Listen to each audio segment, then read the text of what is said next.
Hola, buenos días. Dar las gracias a todos los patrocinadores que nos permiten organizar este tipo de eventos. Dar las gracias también a Pedro Cava por invitarme a participar en esto y especialmente a Juanjo, que es el que está allí arriba en audiovisuales haciendo que esto sea posible. Una persona muy profesional, aunque un poco vacilona. Y nada, pues yo os voy a hablar del enclavado diafisario de las fracturas de húmero. Como veréis, hay pasos que se repiten, porque el clavo que emplea Andreas es muy parecido al clavo que nosotros utilizamos, que es un clavo recto. Entonces, repetiré alguna diapositiva, pero centrándonos en las fracturas diafisarias. ¿En qué tipo de fractura empleamos un clavo de húmero? Pues pueden ser fracturas abiertas, como este caso que veis aquí, fracturas patológicas, evidentemente, cuando tienen implantes a nivel de toda la diáfisis humeral, un codo flotante, digamos que estos son todo indicaciones absolutas de realizar un enclavado intramedular, fracturas espiroideas, como esta que veis ahí con un pico largo ya cercano a la región axilar, fracturas transversas, esto ya pues algo más controvertido quizás, pero sabemos que son fracturas inestables y que con frecuencia demandan un enclavado intramedular. A ver si nos quiere pasar la siguiente, Juanjo. Incapacidad para mantener la reducción. En ocasiones conseguimos la reducción en la urgencia, pero pacientes sobre todo muy obesos, especialmente mujeres, encontramos que es difícil mantener la reducción con un brace o con un yeso funcional, la fractura se desplaza y finalmente es necesario realizar un enclavado intramedular. Las fracturas bifocales, como esas que veis ahí, también es una buena indicación el emplear un clavo intramedular cuando tenemos una fractura arriba que afecta al cuello quirúrgico, incluso fracturas en 3 fragmentos, como las que os ha enseñado Andreas, que afectan al troquíter, también es una buena indicación. Fracturas conminutas, como estas que veis aquí, también pueden ser tratadas mediante un enclavado intramedular. Lo que pasa es que muchas veces tenemos que abrir para reducir el foco de fractura, como veis ahí en esa imagen. Luego os contaré un poco cómo hacemos esto. Fracturas con extensión proximal o distal, como veis ahí, fracturas que llegan hasta arriba, hasta el cuello quirúrgico o hasta abajo, también es una buena indicación. Y luego indicaciones relativas, pues son fracturas que muchas veces de primeras no es una indicación absoluta realizar un enclavado intramedular, pero por las características del paciente, que no tolera la ortesis funcional, pues es necesario llevar a cabo también un enclavado. ¿Qué tipo de clavo empleamos? Como os ha enseñado antes Andrea, hay 2 tipos de clavos, los clavos rectos y los clavos curvos. Nosotros particularmente preferimos los clavos rectos. ¿Por qué? Pues por 2 motivos. Uno es que, como veis aquí arriba, la entrada del clavo recto es una entrada más medial que no entra directamente a través del tendón, sino que entra en la unión musculotendinosa, mientras que el clavo curvo entra directamente en la zona del tendón menos vascularizada y más difícil de cicatrizar. Esto lo hemos hecho un estudio anatómico, lo hemos objetivado, pero además lo llevamos a la práctica clínica y realizamos un estudio comparativo en fracturas de tercio proximal, comparando el empleo de un clavo recto con un clavo curvo y objetivamos que había menos sintomatología en el manguito rotador con el empleo de este tipo de clavo recto, que, como os decía, entra más medial a través del ápex de la cabeza. El otro motivo por el que preferimos los clavos rectos es en este tipo de fracturas. Como veis ahí, tiene asociada una fractura del troquíter y muchas veces cuando empleamos un clavo curvo, lo que ocurre es que al entrar por el trazo de fractura se produce una separación incontrolada y la cabeza acaba varizándose. Es otro de los motivos porque el empleo del clavo recto que entra directamente a través de la cabeza nos permite controlar esa separación incontrolada de los fragmentos. ¿Cómo realizamos la técnica quirúrgica? Pues en primer lugar, como os han enseñado anteriormente, la colocación, fundamental para conseguir un buen enclavado intramedular, colocar bien al paciente. Nosotros lo colocamos de esta manera, en silla de playa. Como veis, el control de escopia lo metemos por arriba. Si os dais cuenta, está invertido el arco para que no nos estorbe a la hora de realizar el enclavado. La pantalla a los pies del paciente para poder el cirujano pueda visualizar adecuadamente el control de escopia. Es fundamental que antes de empezar a realizar ninguna técnica quirúrgica vayamos viendo que todas las proyecciones son las adecuadas. Intentar ver una proyección anteroposterior verdadera, que a veces los técnicos de rayos no están muy familiarizados y les cuesta, pero os tenéis que asegurar de esto.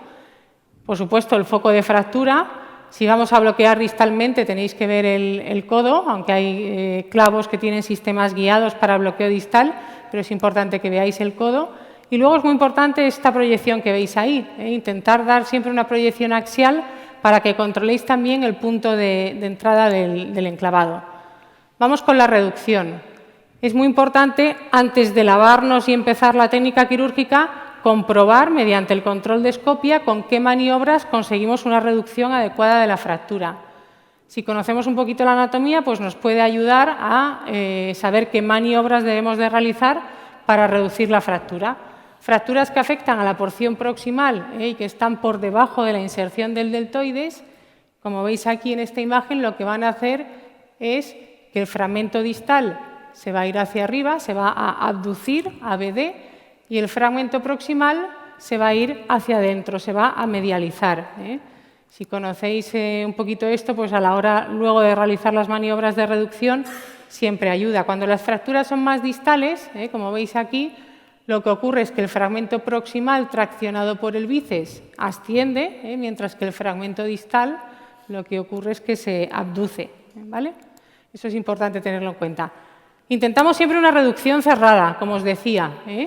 Hacemos las maniobras, a veces simplemente con esas maniobras vemos que va a ser posible y otras veces, después de realizar la maniobra de reducción cerrada, vemos que es posible que en el acto quirúrgico necesitemos algo más para reducir la fractura. Hay que estar preparado para eso y preparar pues, algún cerclaje, que es lo que solemos utilizar nosotros. Os explicaré un poquito más adelante qué abordaje hacemos. En relación al punto de entrada, ya lo ha comentado también anteriormente Andrea, el clavo curvo entra por aquí, por eso decía que cuando hay una fractura asociada del troquíter, si metemos el clavo a través de ese punto, lo que vamos a hacer es separar la fractura, mientras que el clavo recto entra por el ápex de la cabeza. El punto de entrada lo localizamos con esta aguja guía, lo hacemos mediante control de escopia. Esto que veis aquí es útil para que cuando utilicemos nuestro punto de entrada la cabeza no se nos mueva, no se varice, y lo que hacemos es controlar el movimiento de la cabeza utilizando una guía a modo de joystick. Con esta otra localizamos el punto de entrada a través del control de escopia, como veis aquí. Primero vemos una proyección antero-posterior y que el punto de entrada nos guste, como veis ahí en el ápice de la cabeza.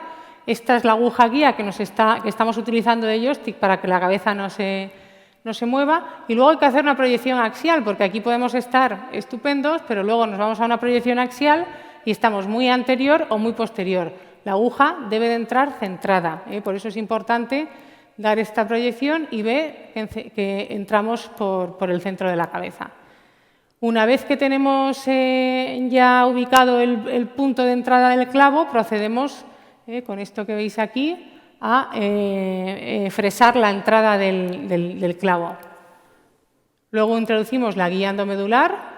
Es bastante útil curvar un poquito la punta, esto ya lo sabréis, para intentar engarzar el otro, realizando las maniobras de reducción que habíamos mencionado anteriormente, intentar encontrar el fragmento distal.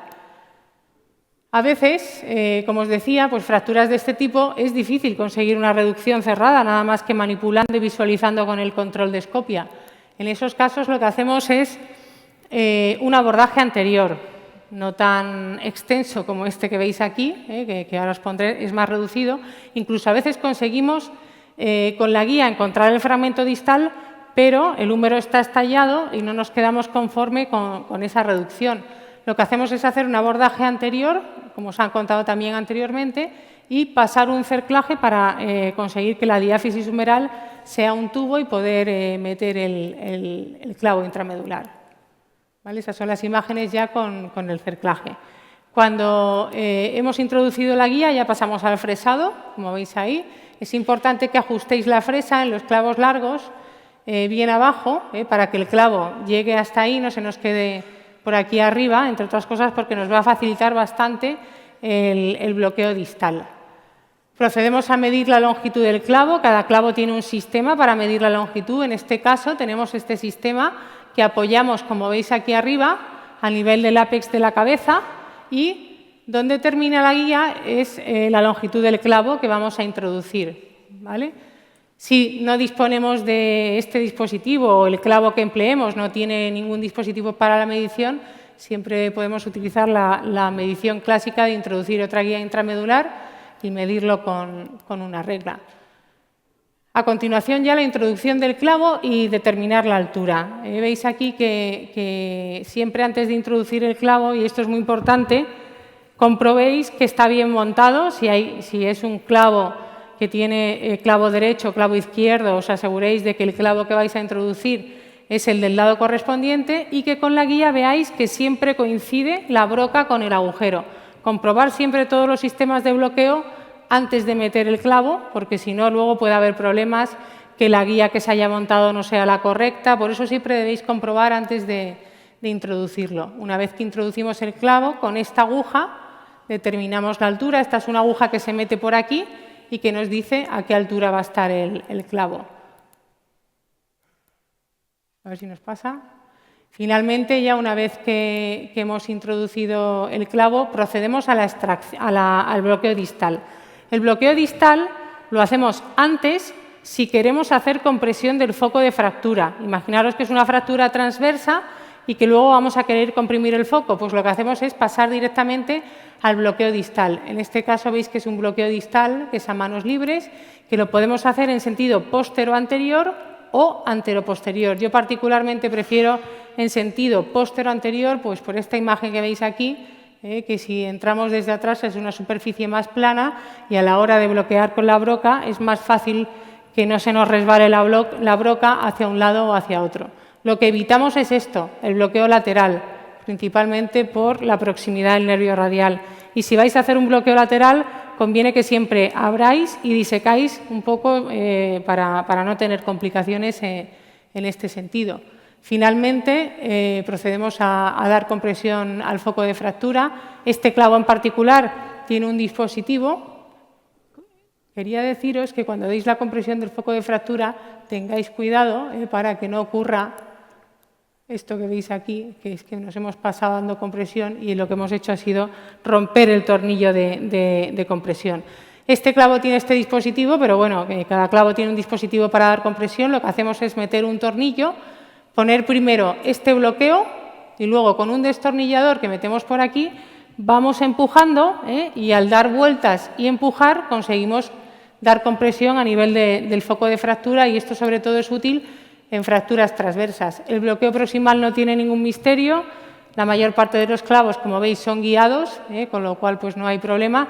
Lo que sí es muy importante es que veáis la medición en todas las rotaciones para que luego en el control radiográfico final no nos llevemos sorpresas de que un tornillo es largo, de que protuye dentro de la articulación. Por eso siempre mirar en rotación externa máxima, en rotación neutra y en rotación interna, como veis aquí en estas imágenes. Finalmente retiramos la guía y si es necesario poner un tapón, ponemos el tapón para facilitar luego la extracción y el cierre correspondiente de la piel. Un par de preguntillas que he preparado ahí, si queréis contestarlas. Os pregunto que si en fracturas diafisarias de húmero el realizar el bloqueo distal del clavo lo realizáis siempre, lo realizáis solamente en fracturas de tercio medio inferior, no lo realizáis nunca, o solo si el diámetro del clavo veis que no está ajustado adecuadamente a la diáfisis.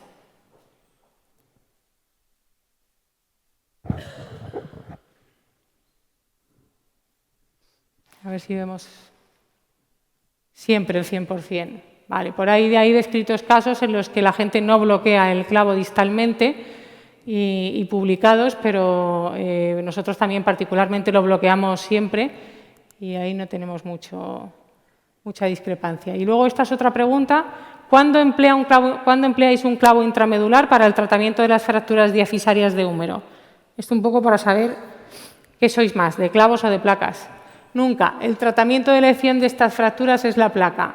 Siempre es una técnica poco invasiva que no expone el foco y aprovecha el eje mecánico del húmero. Solo en fracturas de tercio medio proximal siempre que no tenga una parálisis radial asociada. Esto luego lo podemos hablar, lo de la parálisis radial.